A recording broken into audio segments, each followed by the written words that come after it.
I'd like to tell you a fun story. A story about the founder of Testimonial. There's a whole article about this on Testimonial's website that you can check out. But if you want to hear my soothing voice tell the story, we can get right into it. It's a story about how Damon spent $35,000 on a Typo domain. Because for those of you that can see, the domain that has been used for the product is Testimonial.to, but Damon literally bought two other domains.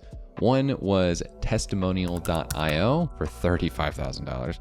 And then he also bought another domain, testimonials.to, for $900. So that would be the plural of testimonial.to. And one of the reasons he did this was because if you were going to make substantial growth in your startup, you have to make your own growth hacks. In March of 2022, Joe Spicer called out Testimonial in a Twitter thread and it went viral. But an issue happened where Joe misspelled the domain and Testimonial ended up getting no traffic from the tweet. So Damon said, you know what? I'm not gonna let this happen again. People misspell stuff, it happens, but I'm not gonna miss out on this opportunity. I mean, we're talking about a tweet that to this day has 1,600 plus retweets, 8,000 likes, and over 8,000 bookmarks. Like that can't be something you just let slide. So we made the decision to buy these domains because if people typed in the wrong domain, it's not his fault. And as someone with a background in digital marketing, I actually really like this concept because having a basic redirect now, so for example, if I go and type in testimonials.to, you'll see it'll redirect to testimonial.to. And the same for the other one. Like testimonial.io does a redirect to the actual website. And Damon ended up making reasons and calculations, and it makes a lot of sense. All he needed to do was bring in 6 customers a year to make it worth it spend-wise. And in order to validate the hypothesis, last September in 2022, he ended up buying both domains. But in the Hacker News community, he got blasted for it. You can see right here, one of the top comments.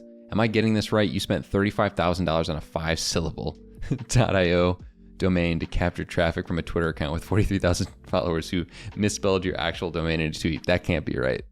In the math you laid out, you have to get 6 subs a year for 10 years on your 600 a year plan in order to recoup your investment. The rest of these comments just keep blasting him saying, this doesn't add up. You'd be surprised by the half-life of a tweet. And some people start like defending him in response with that kind of half-life statement, saying that they still have tweets bouncing around, accumulating impressions and engagements for half a year after I posted them. Somebody else put a comment that was really smart, actually. They said another way to look at it is that the fact that the tweet made the typo is an indication that other people are likely going to make the typo.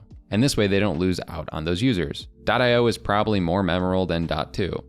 It's arbitrary, but they're both unrelated ISO codes. For whatever reason, IO has become canonical to the .com, was taken, refugee. And this is really true. There's so many different platforms that say IO. Before I started working with Testimonial, I won't lie to you, I typed in testimonial.io and told my editor I'm gonna start working with testimonial.io because that is what I default to thinking is going to be the domain. It's either testimonial.io and other applications like Notion that I'm a big fan of use .so.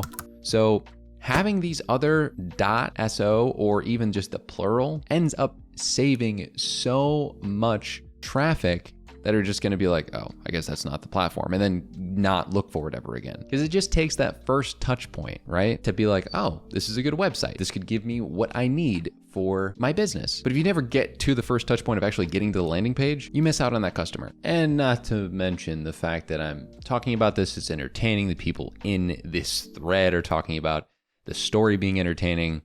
It's possible that this story could go viral, so could recoup the investment just from that. And based on the numbers, after a few months of owning both of these extra domains, Damon did the math and found that he actually made $40,000. There was 8,400 visitors and 82 of them converted. And you can see the full breakdown right here. This is insane. He actually did make the money up. So numbers don't lie. You didn't have to work on SEO more. You didn't have to hire any staff. You didn't have to run paid ad campaigns. You literally just had to buy a domain with the typo. There were other people who have done this. So Pieter Levels and Remote OK. So for example, you can see this story on Twitter where Pieter Levels ended up spending $102,000. Yeah, you heard that right.